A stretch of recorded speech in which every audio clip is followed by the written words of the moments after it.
Welcome to the Winter Solstice 2017 Gathering of Sages. Each presenter was invited to share their wisdom about navigating change during turbulent winds.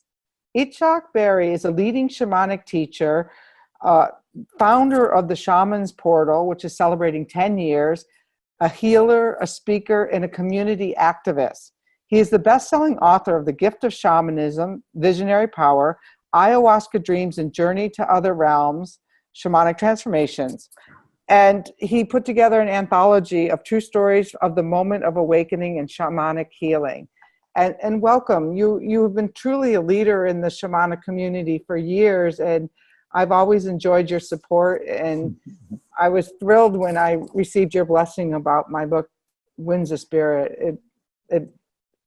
When the shamans say, yeah, this is good and this belongs on the bookshelves, it makes you feel a little bit better. So welcome to this journey with me, and I'm really looking forward to hearing what you have to say about the Pachacuti in these turbulent times that we're in, that the winds are really shaking us up a lot lately.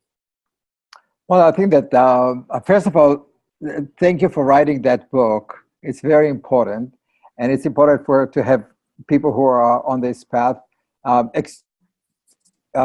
experience and express their experiences. And, you know, in many ways we are relearning or remembering these old ancient traditions, and each of us in its own way, you know, we are both working on that path for quite a while. You know, I started in 1995, 22 years ago, and at that time I was one very odd bird.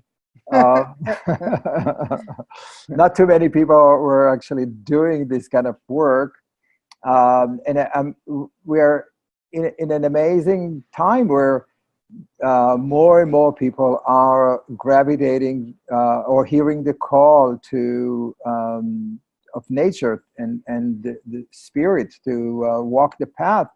And it's a tribute. It's tribute to your work as a teacher and a healer, and my work, and many other people all around the world, especially in the modern technological world, that we kind of like fed up with all the organized religions and medical and governments and corporations that are all living life behind the veil. And I think that the veil is coming down, and we all see it now. In many ways, we are all incredibly angry and upset about what's going on around the world, and passionately so, and in many ways, very rightly. But on the other hand, I think that this is an incredible time to see how, with all the evil and the darkness that are coming our way, there is incredible growth of people awakening and consciousness that are people who are seeking the light, and they are not shying away. There is a new energy, new organization, and new commitment for many people to change the system from the for the core of it. And that's, I think, that the blessing in disguise that Trump and associates and Trump pudding and the rest of the global mafia is bringing upon us. It's really bringing to the front the nightmare that Western civilization created, not just for us, but for indigenous people too. So I think that this is an incredible, important period of time now that we are all part of. And so you're a social activist. So how can the regular person who's being bombarded, and it's many of the people I talked to lately, we don't even hard to grab onto truth because it seems to be, wind slapping us from every single direction of pay attention here, pay attention here, pay attention here. And how are you at this time staying centered in knowing what you really hold to be true and valuable, and how do you choose? Well, I think that first you have to know your heart. So, and I think you have to be centered in your heart. Know what's your truth. You can hear many different things. What we are talking here really is about the eternal fight between good and evil. That's really where we are now, and the forces. Let me just frame it in a different way, maybe. So in 1993, a few years before I started, and you probably too, according to the Inca tradition, there was a new beginning of new Pachacuti, a new period of time of 500 years. That it's a time of correction of space-time history, redirection of energy in the world, and that at that time, 1993, around that time, the king of the Inca was killed by the Spaniard, and the 500 years of occupation of South America began. So for them, it's 500 years of darkness and occupation by evil forces, so by forces that they do not support. We see now that it's with this new Pachacuti, the new time, which is a time of harmony and the return of the feminine energy in the world. That's a time where the eagle of the north will fly with the condor of the south. The mind and the heart will fly together in the same sky. And we actually see it now. There are more and more people from the south are coming here to learn technology, to learn computer, to learn all what we have. And many of us are going to South America to learn different medicine or wisdom from them, because we realize that we can't be so separate. We really have to cooperate. We have to work together for our survival as a human race. So we are all now in the same boat. We are realizing that we need to cooperate together, but that brings a whole revision of the corporate hierarchical monarchy, mafiosos, corporation powers in the world. So there is a backlash now from the government, from rich people, from corporations that are trying to hold on to the old order. And I think that now we are facing it, and this is actually a very exciting time to be living in. It's not easy, of course. And I think that's really what we have to remember, all people that are working now in this spiritual or shamanic practices, which is not just spiritual. We have to remember that we are now in the forefront of that conscious revolution. A time and space is changing, and we are now pushing forward. And you can see it the way we are working towards women's rights and toward or equalities, and we're working with gay and lesbian people rights.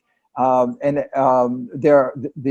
the native indigenous world now really expressing themselves.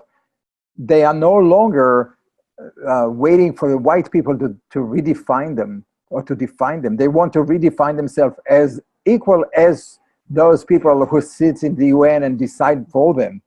And you can see that there's a great movement in South America. I just came back from Mexico yesterday, from the jungle. They're from Yucatan, and you could see that these people once now, the Mayan people there, which I worked with, they really want to define themselves. They want to learn their languages again. They want to learn their practices again. They want to have self-determination of who they are, which is for 500 years they were taken away from them. So I think that overall, I think that we all have to remember that right now, even if you are upset, if you are angry, if you're go do your social activism, but really remember that we are now in that moment of revolution, of consciousness and social revolution, and we have to allow that process to go. And I do believe that I want to be optimistic that more and more people will join. Like we see, more people are now going to South America. They're using plant medicine. They are participating in more shamanic, earth honoring traditions. I think that that's actually happening now. And I know a few years ago when I was in Peru, there was a point where I thought, wow, we seem to have more of the information than they have about their own traditions. And because we were there the earlier, and then all of a sudden they'd made that move to the city and everyone had their cell phones and there was a disconnect, and yet their hearts remained strong. But when I'm looking forward to going back to Peru next year to see how they progressed in all of this since I've been away writing a book. and Yeah. have you been there lately, or? Well, I was in Costa Rica a couple of months ago, and I was looking for indigenous people there, and we found indigenous people. They were in a small little village doing incredible, beautiful ceramic, and I really love that ceramic, wanted to see. And so I was talking to the people who are actually making the ceramic, which is beautiful Mayan shapes, forms. And I asked them to tell me what those paintings means, what the gods' names, what are they meaning. And they said that they don't know. They just do ceramic. And it really broke my heart, because it really felt like we, for 500 years, the Spaniard and other white people who came to Costa Rica really destroyed the pride and the identity of local indigenous people, and they made them in many ways slaves to their colonialism. So I think that it's time now, when you go to Peru, and when I go to Ecuador or to the Mayan in Yucatan, is to show their appreciation to it. Remind them that what they have is valuable. Remind them that you don't come there only to take from them, but you also come to give them, to give your love, your respect, your family. You are family of them. And then when they start to see that it's so valuable, that they really have something, it gives them a new sense of who they are, their authenticity, and also they can see that they can make a living out of that. I think that really, that's the process of remembering. And it's the same thing as why we are in the Northwest. Many of us really looking to their roots. I was in a house in a bed and breakfast of a family in Costa Rica, in Cancun, and the people that own the place are German in descent, but they are totally are we there? Yeah. Oh, I see you. Okay, but they are totally. Their house is all Mayan. Their language is full of Mayan idioms. The paintings, everything around, they are Mexicans, and they are not Mexican from Spain, there are Mexican Mayan. And it's amazing to me. And I think that you can see it also here in the United States, that many people define America more with the Native American traditions, as you see in the football, in the basketball, in all the names and icons. So because we don't have our own roots, we are relying on the indigenous people to give us connection to history, connections to our roots, connection to humanity in many ways. And I think that's the blending of all these cultures now together, which is beautiful process to see. The eagle and the condor really are flying together. They're really merging now in a dance of harmony. And, that's something I want to tell you, you'll appreciate this. That's something that the winds taught me, that the winds were here first. And the information came on the winds, and these people who lived in these various places were able to tap into it. A few years ago, I was at the pyramids in Mexico, and I heard this man playing this whistle. And I'll just give you a little.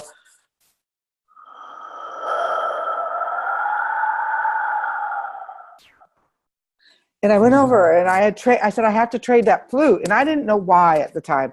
And recently I have an artisan in Mexico, outside of Mexico City, making these flutes, these wind whistles for me. Because I told him I really wanted a friendlier face. But since I heard the wind, and since the wind called me in Mexico, 2 years ago, a supermarket was leveled in Mexico City, and underneath it was the wind temple of cattle. And it was like, so you don't know what's coming first, but it all has its divine timing in this dance. And so, I didn't really have this big relationship to Mexico, but I probably have forever had a relationship to the wind. And we don't know that until we start to travel to Ecuador, travel to these places to see what's in store for us. You spend a lot of time in the jungle, and I'm sure doing some plant medicine and things like that. And I believe that the plants are just like the wind, are teachers. And so do you want to speak to how you see them evolving with us at this moment? Well, there is a great interest in plant medicine all around the world, as you know. And plants are teachers. I mean, plants are here to help us and support us as human, and we need to help and support them. At least that's the vision that I had in my ayahuasca journeys. And as you can see, that everything that we have come from the plant world. Everything, our clothes, our homes, everything come from either the plants world or the mineral world. I mean, we are depending on the plants, and plants. Every plant has a purpose or properties for medicine, and we may not know it, of course, because we lost the connection to the plant world. But many people in the Amazon, when they walk into the jungle, they walk into a pharmacy. It's not like they are going into the wilderness. This plant is good for headaches. This is for stomach. And I was just now in the Yucatan, in the jungle there, and every plant, it has a story. It has a purpose and temperament, what he wants and what he likes. And so I think that there is a greater understanding now of the promise of herbal and plants medicine, and many people are now experimenting with that in ayahuasca and wachuma and for rapé and all kind of different ceremonies that plants medicine is used in South America. And I personally think it's beautiful, and I think it's very important. But I think that as always, when the excitement or the trend grows, so is the abuse, and so is the misuse of the plants. And I'm very worried about the ayahuasca tourism in Peru and the incredible amount of ayahuasca that is being used in the United States and Europe, because I think it's a greediness of spirit. People are not they're not really listening to the plant's medicine. They are counting how many times they use the plants, because they are thinking that the more you do, the higher spiritual you're going to get, or more understanding you're going to get. But I think that many of the shamans that I worked with, they don't do 100 ayahuascas, or they do once or twice, and they work on the visions. They manifest this vision into their life. Otherwise, it's just another getaway. Right. And Another so escape. I think that it's very important for teachers like you and me and other people who have done that work for a long time, is to be those gatekeeper who are reminding all those people who are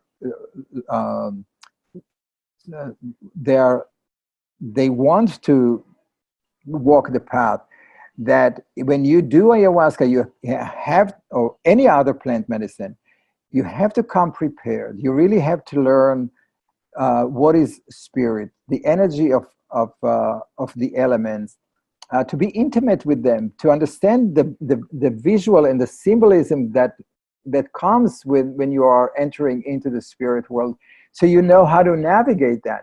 When you walk cold turkey, when you walk unprepared, those spirits can attack you, and it can create paranoia, schizophrenia, depression, so many different things that I see them when people come to see me after the ceremonies.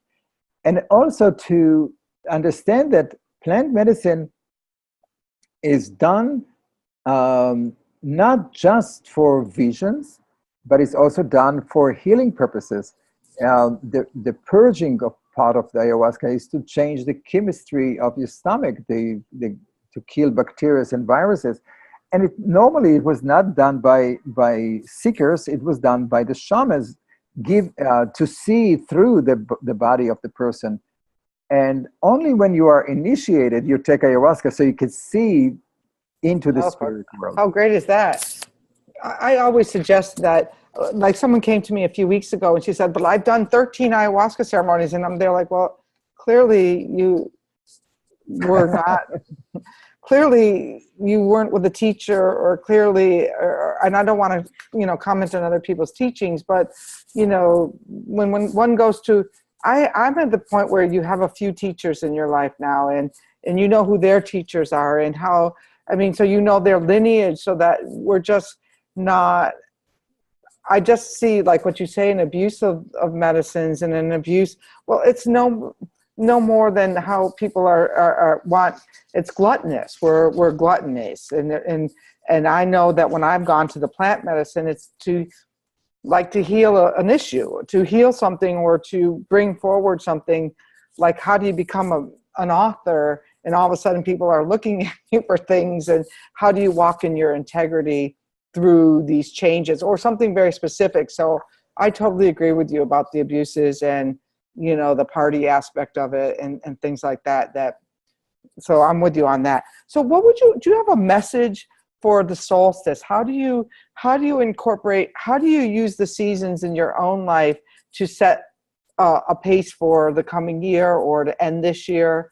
Do you work with the solstice?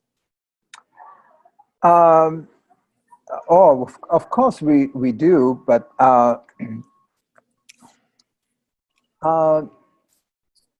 I many times when times like this comes, like the solstice, the equinox, and the new year, all of those mark up, I usually spend time meditating and ask spirit to guide me. What is it that is the right thing for me to do? Where should I be? Or what is the vision of that period of time? So I spend time meditating on that, and then I let go. I don't try to push for it. And in some mysterious way, a lot of those uh, um, visions or understanding or knowing manifest themselves in that time. For me, the most important thing is and I think that what the shamanic work is about is really creating a community, or strengthening community, and giving people's home a place to experience their greatness and the who they are, the fulfillment of who they are. And so I always think about how can I make my community here in New York stronger and more cohesive. I started 20 years ago. I started the New York, not just me, a group of us created the New York Shamanic Circle. And we are still going, and we're going strong, and we have four different events each month where we're bringing people together. And we just had last Sunday, we had a big shamanic gathering in Central Park. We had hundreds of people coming to celebrate and dance and be together and meet each other so they can see that they're not all crazies. They have godness in that journey, which is very important, because when you start to walk on that path, you may feel alone. You may feel that you can't speak to the people you work with about your experiences, or to your family, or to your spouses or partners, because all of a sudden you meet a jaguar, and the jaguar tell you to go and do certain things, and who do you think you are? We've all been there. Yes, so I think that it's very important. Very important. Yes, exactly. So I think it's very important to have a goal, to set goal to be part of a family, part of a community, and to set up some vision for the community. That's part of being a shaman. A shaman, and you may know, it's come from the Tungus tradition. And I asked a Tungus shaman what it means, what the word shaman means. And he said that the word is keeper of the fire. Mm. We are the keepers of the fire. We are the keepers of the community, the spiritual, the physical well-being of a community. So the essence of a shaman is to be the keeper of the community, and to make sure that the community is well balanced and well taken care of. And you certainly have done that through the shaman portal and things. I always tell people a joke that I'm the practical shaman, but it's really, redundant, because all shamanism is practical. It's about keeping the community together, keeping the livestock. And so it's really, I've kept it because it just worked, but I'm kind of a business-minded model as well. And I know that you like it very much. Yeah, I like it very much, because I think that a lot of the time people confuse the shamanic work with spiritual work, and shamanism is not a spiritual practice. It's I'm with you. Practice that use spirit. Right. Which is a big difference than just sitting meditating, which is nice. I'm not saying no. I'm doing that, but then how do you take that knowledge and the experience and make it practical in the world? Change people's life, change your life, and so it's in shamanism the proof is in the pudding. You got to manifest what you learn in your everyday life. Exactly. Well, it's been a real pleasure. I have this Wind clan, and last week I was teaching them how to build an autoresponder. And like for an email, and someone might come to the page like, what does this have to do with, the Wind clan? I'm thinking, well, they got to build their tribes. you know, this is the work, is to build your tribe, know where that central fire that you talk about.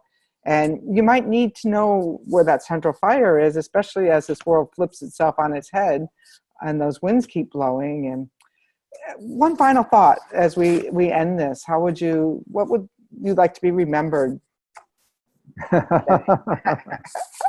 Oh my God.